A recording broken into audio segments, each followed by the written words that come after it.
Sim, é isso mesmo que vocês estão vendo no título. Eu vou falar sobre um filme, e não é de animação e muito menos de anime.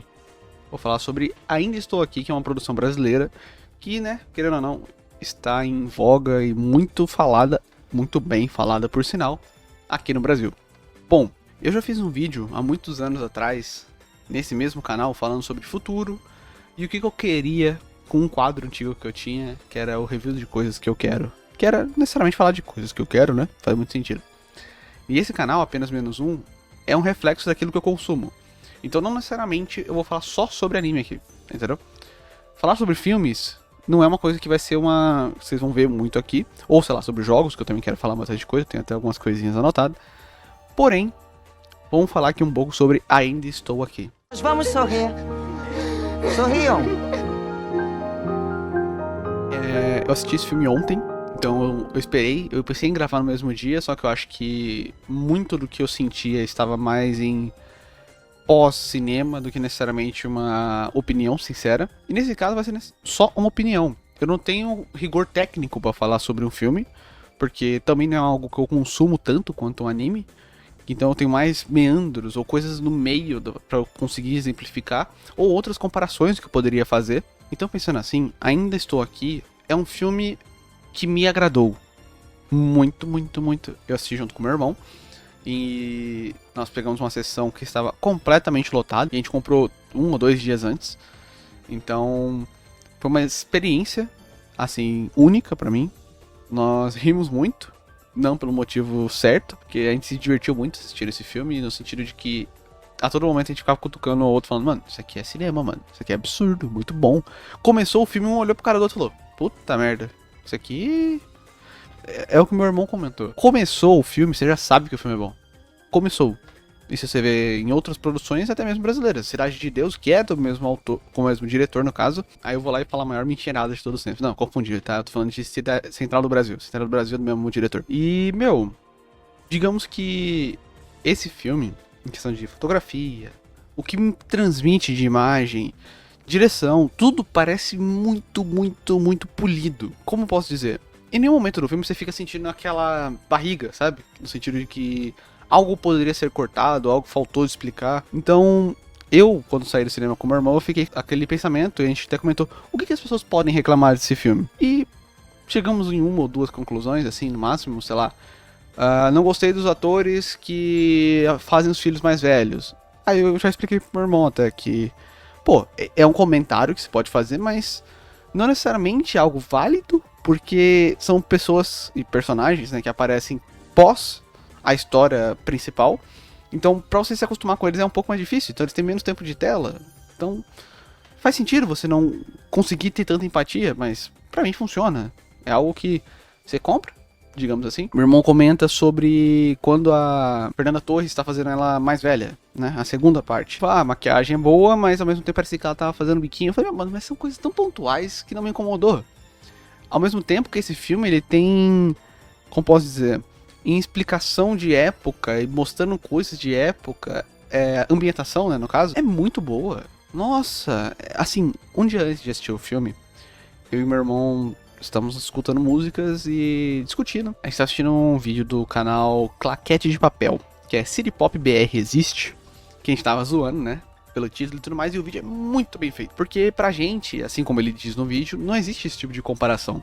Quando a gente tá assistindo também um filme brasileiro, a gente não tem que comparar com tipos de direção, ou formas de dirigir, formas de coisa europeia, ou qualquer coisa do tipo. E nesse vídeo, né, falando sobre música, ele exemplifica bem. Não existe city pop brasileiro, existe música brasileira. Não existe cinema, como que é? Cinema europeu ou hollywoodiano. Existe cinema brasileiro. Em molde hollywoodiano pode até ter, mas sempre vai ser um filme brasileiro, entendeu? Esse filme eu não consigo comparar com um filme hollywoodiano, porque eu sinto que apenas brasileiros vão sentir o que a gente vê nesse filme. Como posso dizer? Falando de música, novamente. As músicas que tocam nesse filme pegam diferente pra mim e pro meu irmão. Que parecia que a gente estava escutando as músicas e elas estão no filme. Ao mesmo tempo que mostram King Crimson no meio do filme. Que eu falei, mano, King Crimson não é, como fazer? Eu gosto de rock progressivo. Eu não sou o maior lunático maluco de rock progressivo, mas eu gosto bastante. Converso direto com outro amigo meu. E ver isso num filme, eu fico, mano, em que momento que eu iria ver King Crimson, ou ouvir King Crimson? Por que eu comecei a escutar rock progressivo? E eu consigo explicar. Por causa de anime. Que é um anime que todo mundo deve conhecer muito bem, que é Jojo. E sim, aí eu posso fazer aquela literalmente piada. O que Fernanda Montenegro e Diávolo têm em comum? King Crimson, mano. É isso. É muito engraçado de você conseguir traçar e formar opiniões e gostos musicais, culturais, de diferentes coisas. Sem abrir mão daquilo que faz parte do seu ser, né, no caso. Que é ser brasileiro. Você tem uma história contando relatos e coisas necessariamente ruins de uma época que é muito dolorosa na história brasileira, é importante. Você cria um senso coletivo de história de um país. Então, eu não posso falar que esse filme deixa a desejar em qualquer coisa nesse sentido. Pra mim, a história é completamente comprada, no sentido de eu compro ela, eu choro com ela, eu vivo ela e eu sinto angústia. Esse filme, eu saí do cinema com uma sensação horrível de angústia. Independente do final sendo supostamente, né, bom, né, com uma resolução, uma família linda e uma conclusão, é angustiante. O filme, ele não é gráfico. Então, como eu posso dizer? Toda parte que poderia ser visualmente ácida, ou no sentido de que não agradaria um grande público, não tem. Mas ao mesmo tempo, você tem uma sensação de pressão, dor, angústia gigantesca durante o filme todo.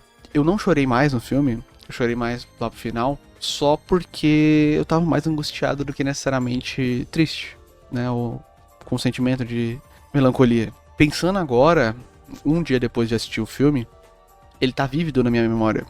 E é um filme que eu não espero esquecer tão cedo. Não vai ser um filme que eu pretendo rever várias vezes, mas eu pretendo sim rever o filme. Então esse fator replay sempre vai ter muito interesse do grande público. Eu imagino, né? Eu não sou um cara que entende muito de cinema brasileiro ou de cinema em geral. Mas como alguém que consome, querendo ou não, filmes e eventos sempre são bons para curto prazo, né? Como o professor Felipe Leão mesmo disse no vídeo falando sobre Central do Brasil, falando sobre Ainda Estou Aqui. Eu sinto que políticas públicas ainda são interessantes de ter, pra gente ter cada vez mais coisas de cinema falando sobre história brasileira ou produções brasileiras falando, não necessariamente só sobre o Brasil, mas sobre coisas interessantes e fortes. Porque ao mesmo tempo que a gente vê vários filmes argentinos chegando a nomeações, indicações e Oscars ganhados, eu queria ver isso do meu Brasil também. Não só por ser brasileiro, mas sim porque nós temos uma história gigantesca, abundante e, como eu posso dizer, latente, que precisa ser contada. Não só histórias ruins, no sentido de histórias serem ruins, mas de coisas que são dolorosas ou trágicas, né? Ainda Estou Aqui é um filme que me fez pensar, me fez refletir, me faz reviver algo que eu nunca tive, né, na minha vida, que é passar por esse momento. Eu nasci quase 20 anos depois do final da ditadura. Mas pessoas que viveram e que nasceram nessa época ainda estão vivas. Então, hoje em dia, com um revisionismo gigantesco que nós temos, eu espero que minimamente esse filme faça algum barulho. Que não seja só aqui, que seja no mundo todo.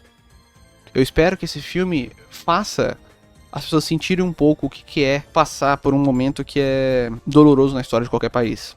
Assim como nós tivemos aqui na nossa quebrada latino-americana, nossos irmãos, vários passaram por algo parecido, se não pior, do que passamos aqui no Brasil. Dito isso, eu espero que, do fundo do meu coração, vocês vão ao cinema assistir esse filme, porque ele é um filme que transmite tudo aquilo que ele necessariamente promete, e é um filme cinema. Eu acho que assistir em casa esse filme deve ser bom, que se não me engano ele até vai sair como uma minissérie ou com mais duração na Globoplay depois, então não sei como que vai ser, qual que vai ser a diferença, e não é algo que me interessa também. Porém, sem sombra de dúvidas, eu acho que esse filme é um puta filme, sendo um evento ou não, e vai ficar ao longo da história sendo falado. Mas eu acho que tem chance sim dele entrar nesse hall de filme muito conhecido, porque tá sendo um evento, né? Dito isso, de resto, eu queria deixar aqui o meu agradecimento, porque eu não quero ficar aqui balbuciando, falando coisas que não fazem o menor sentido. Falar de fotografia, falar de como que é a construção do filme, falar né,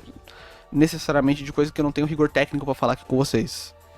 Eu quero agradecer todo mundo que deu essa chance de assistir esse vídeo, que vocês deixem um like, comentem suas experiências, suas inexperiências com esse filme. E caso tenham gostado tanto quanto eu, não deixe de comentar aqui. Nesse momento, enquanto eu tô falando isso, eu espero que o LivePix já esteja aqui no canto. Toda ajuda sempre será bem-vinda, e eu espero que vocês, assim como eu, vão ao cinema. Assistam esse filme. E eu espero mesmo que quando tiver uma outra produção brasileira, talvez menos falada, mas que te interesse, você vá ao cinema novamente. E lute com todas as suas forças para continuar assistindo filmes. Porque filmes são interessantes e produções brasileiras também são incríveis. Uma dinâmica para quem tá vendo esse aqui como um primeiro vídeo, talvez. Sempre no final dos vídeos eu faço uma recomendação duvidosa, que é algo que permeia o meu gosto cultural para vocês. De qualquer forma, pode ser uma música, um anime, um mangá, um filme, ou qualquer coisa do tipo. E a recomendação de hoje vai ser... eu não sei como se fala o nome dele, se é Hareton Salvani, ou Hareton Salvani. Provavelmente se é brasileiro é Hareton Salvani, né?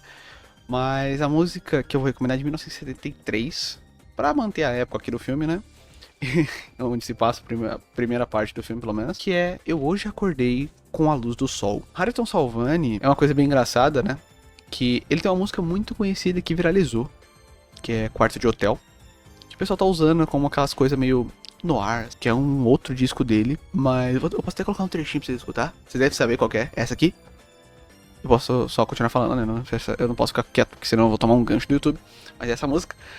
E essa outra música, ela é maravilhosa, que eu vou ter que ler de novo o nome, porque ela é gigantesca. Eu Hoje Acordei com a Luz do Sol, link tá aqui na descrição, de tudo que eu citei, do que eu falei aqui nesse vídeo. Espero que fiquem todos muito bem, e até um próximo vídeo, review, ou algo do gênero.